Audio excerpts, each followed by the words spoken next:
If money walked into the room right now, a lot of people would do something strange. They would not greet it, they would not look it in the eye, they would not welcome it, they would flinch, they would avoid it, they would gossip about it, they would say they needed it desperately, but they would also resent it, fear it, distrust it, and secretly believe that having too much of it would make them bad. That is one of the great hidden tragedies of financial life. People say they want more money. Very often they are terrified of money.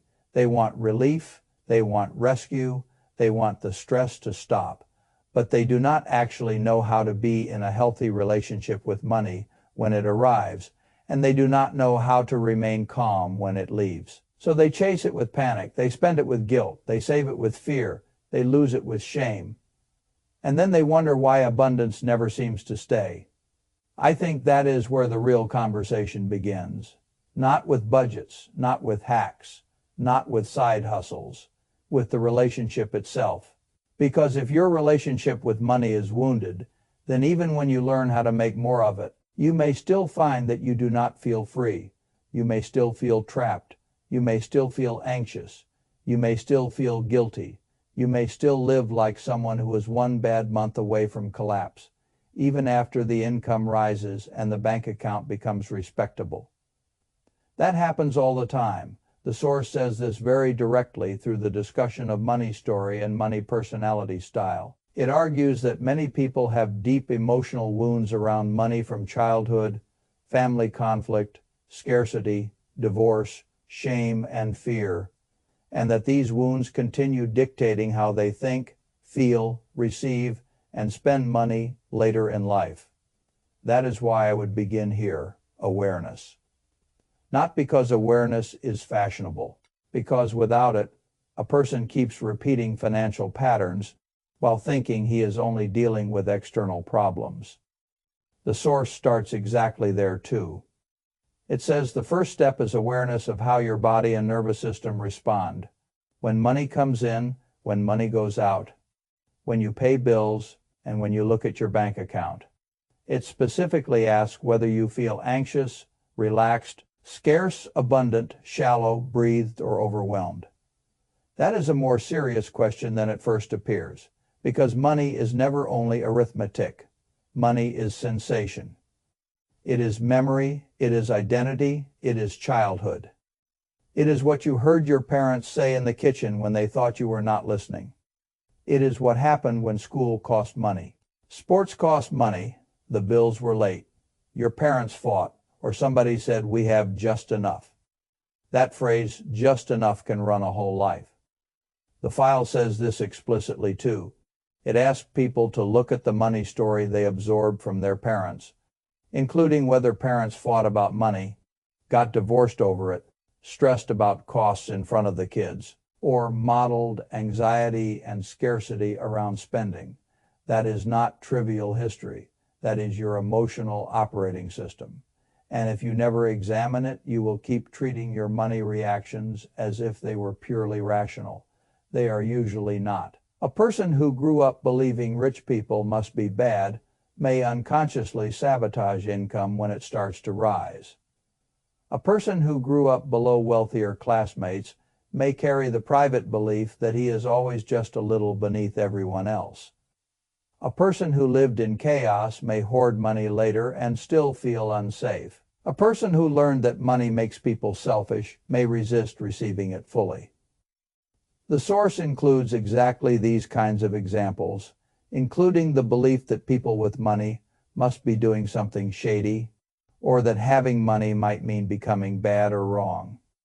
It also traces how insecurity and scarcity from childhood can shape money behavior in adult life. That is why I do not think people fail with money only because they do not know enough. A great many people fail with money because their beliefs dictate behaviors long before facts get a chance. The file says this plainly in one of its most valuable lines: your beliefs dictate your behaviors. If you believe money is bad, or that wealthy people become selfish or harmful, then those beliefs quietly shape what you are willing to ask for, receive, risk, or build. That is a tremendous truth, because once you see that, You stop asking only, how do I make more money? You begin asking a harder question. What do I believe money means about me? That is where healing begins. Now I want to say something that many people need to hear. It does not mean you are lazy. It does not mean you are destined to stay there. The source is very clear that people are often coming at money from pain, stress, desperation, poor access to knowledge, poor access to education, or simply bad setups in life, and that the answer is not to feel worse, but to begin building a healthier inner relationship and a more skillful external one. That is an important distinction because shame is one of the most expensive financial emotions. Shame makes people avoid looking at the bank account. Shame makes them avoid the bills. Shame makes them avoid asking better questions. Shame makes them hide. And hidden financial lives do not improve. They decay. The source captures this feeling too. It says many people do not even want to look at their finances because the stress is so high, the debt is so heavy, and the story has become, it is never enough. That is why I would tell someone in a difficult season not to start by condemning himself. I would tell him to start by observing himself. How do you breathe when money enters your life? How do you breathe when it leaves? Do you feel gratitude? Do you feel panic? Do you feel guilt? Do you feel unworthy? Do you feel like you need to clutch it? Do you feel like if you get too much, something about you becomes dangerous? That is the real interview. Most people have never held it. And that is why money keeps feeling like an enemy, a seducer, or a judge instead of a tool. Now, once awareness begins, the next step in the source is both beautiful and deeply practical. If you feel helpless, become helpful. This is one of the strongest viral lines in the whole reference file, and I want to preserve it because it is exactly the kind of idea that changes a person's posture fast. The source says the best way to create abundance when you feel helpless is to move from helplessness to helpfulness, asking how you can serve, bring energy, curiosity, passion, generosity, or value to someone else instead of staying collapsed in your own scarcity. That is not magic. It is redirection. And redirection matters because scarcity is claustrophobic. When a person is trapped in scarcity, all he can see is what he lacks. Not enough money, not enough certainty, not enough opportunity, not enough security. Scarcity shrinks your imagination. It shrinks your nervous system. It shrinks your field of action. You stop asking, how can I create value, and start asking, who can save me? That is the trap. The source pushes against that very directly. It argues that when you have nothing, the instinct is to want to take from others, but the more powerful move is to ask how you can help others, how you can bring energy, service, questions, or value, without asking for anything immediately in return. That is a much stronger posture. And it is also much more useful economically than people realize, because value creation comes before income more often than people think. A person with no money can still have curiosity. A person with no money can still ask good questions, connect people, solve a problem, notice something useful, create energy in a room, or make somebody's business easier. The source gives concrete examples of this too, from a restaurant hostess whose energy and recommendations won her multiple job offers in one evening, to someone filming and editing a quick reel on the spot and instantly turning attention into opportunity. Curiosity and generosity are real currencies that open doors. That may sound soft to people who are addicted to hard metrics. It is not soft, it is human capital, and human capital is how many fortunes begin. Not all value starts as money. Sometimes value starts as energy, sometimes as reliability, sometimes as initiative, sometimes as courage, sometimes as skill used generously before it is fully monetized. That is another tremendous point in the source. You may have more to offer than you think.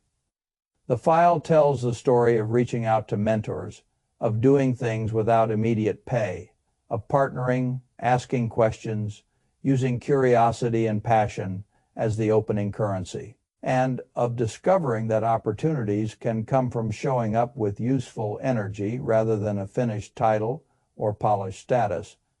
That is the kind of thing I respect. Not hustle theater value first. Now, I want to be very careful here because some people hear language like money is energy and immediately drift into fantasy. I am not interested in fantasy. I am interested in the practical truth underneath the phrase.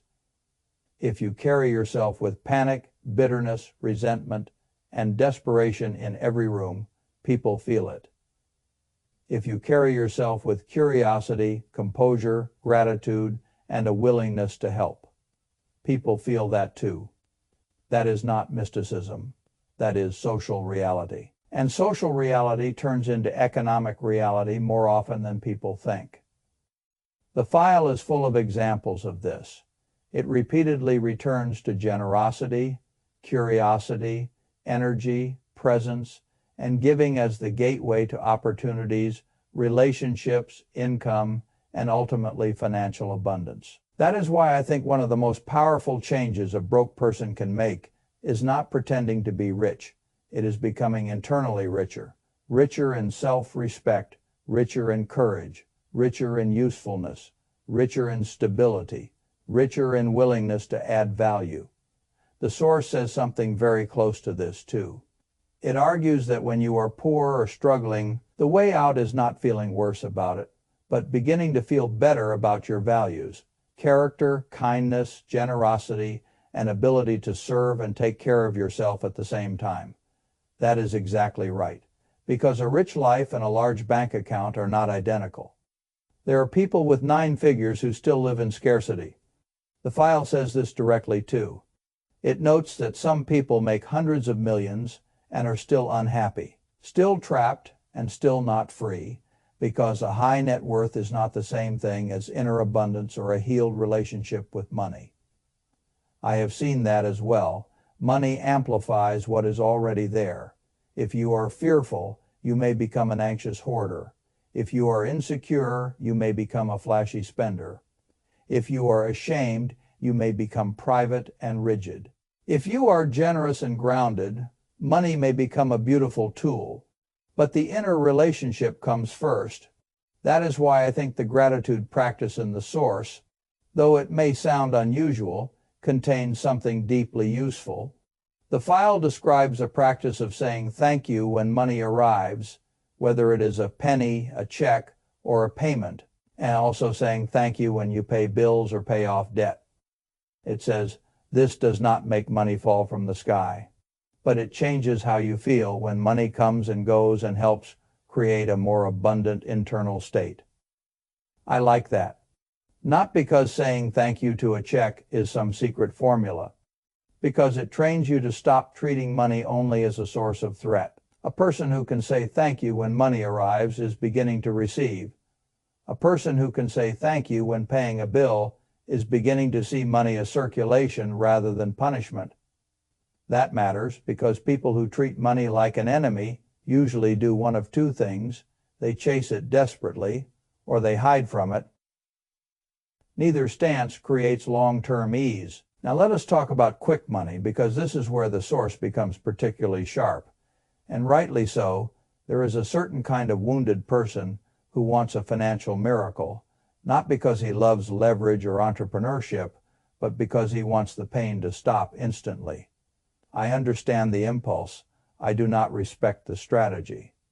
The source is blunt here. It says the desire to make quick, easy money has produced painful losses, that every attempt to find the fast hack usually ends badly, and that the speed with which people win easy money is often the speed with which they lose it. It also warns against throwing money into things you do not understand, such as crypto or property deals, just because other people claim to have gotten rich quickly. That is absolutely right. Easy money fantasies are often just unhealed pain looking for anesthesia. A person says, I want to make $1 million in a week. No. What he usually means is I cannot bear the gap between where I am and where I wish I were. That gap hurts, and instead of building skills, patience, courage, and confidence, he looks for a jump cut. The jump cut usually cuts him. That is why the file's answer is much better. Invest in what you know, and if you know very little, invest in yourself. The source says this directly too. When someone asks where to invest a small amount, the answer is not random hot assets, but what you actually know. And if all you truly know right now is yourself, then invest in developing your own skills, knowledge, courage, and confidence. That is owner thinking. It is also how real easy money is eventually created. Because easy money is usually not actually easy. It is delayed difficulty paying dividends later. The source makes this point beautifully when it says that the easy money some people see today, like getting paid a great deal to speak for an hour, is actually the result of a decade or two of learning, service, generosity, discipline, and skill, building beforehand.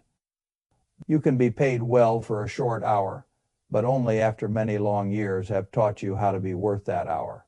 That is not injustice. That is compounding. And it is why I tell people to stop asking only, how do I make money faster? Ask, what skill would make me much harder to ignore in 5 years? That is the better question. The file offers examples too. It talks about public speaking, writing, LinkedIn consulting, service work, and other season-specific skills that help create a foundation and later funded bigger creative dreams. That is the path I trust, not lottery thinking. Skill compounding, confidence compounding, relationship compounding, and underneath all of that, generosity. The source is unusually strong on this theme, and I want to preserve it because it is one of the biggest emotional differentiators in the whole document. The file argues that sustainable wealth creators tend to have a generous mindset, and that even many very wealthy people say they earn more in years when they give more. It makes the case that generosity, gratitude, and service create a richer life internally and often expand opportunities externally. I believe that. Not because the universe is a vending machine, because generous people tend to build healthier networks, stronger goodwill, better collaboration, more trust, and a less frightened relationship with circulation. A stingy person is often scared. A generous person is often grounded. Grounded people make better decisions. And of course, generosity is not only financial. The source says this too. You do not need money to be rich in generosity. You can give time, energy, ideas, resources, encouragement, or service, and this can still create abundance and a feeling of richness long before the bank account changes. That is one of the most free. It tells broke people they are not powerless. You may not have cash. You may still have generosity. You may still have value. You may still have initiative. You may still have a way to serve, and service changes people. Not only the recipient, the giver, it takes a person out of helplessness and into agency. That is why I would summarize the best idea in this source like this. You do not become financially abundant only by learning how to earn. You become financially abundant by changing the emotional posture from which you relate to money, value, yourself, and other people. That is the deeper game. Awareness first, then story, then belief, then behavior, then generosity, then skill, then confidence, then better money decisions. That is the sequence. Not panic first, not hacks first, not greed first. Now, if I were rewriting the whole source as one Buffett-style lesson, I would say it this way. Most people think money problems start in the bank account. Very often they start much earlier. They start in the nervous system. They start in childhood. They start in shame. They start in what your parents said behind closed doors. They start in the belief that wealth is dirty, or that abundance belongs to other people, or that quick money can erase years of confusion.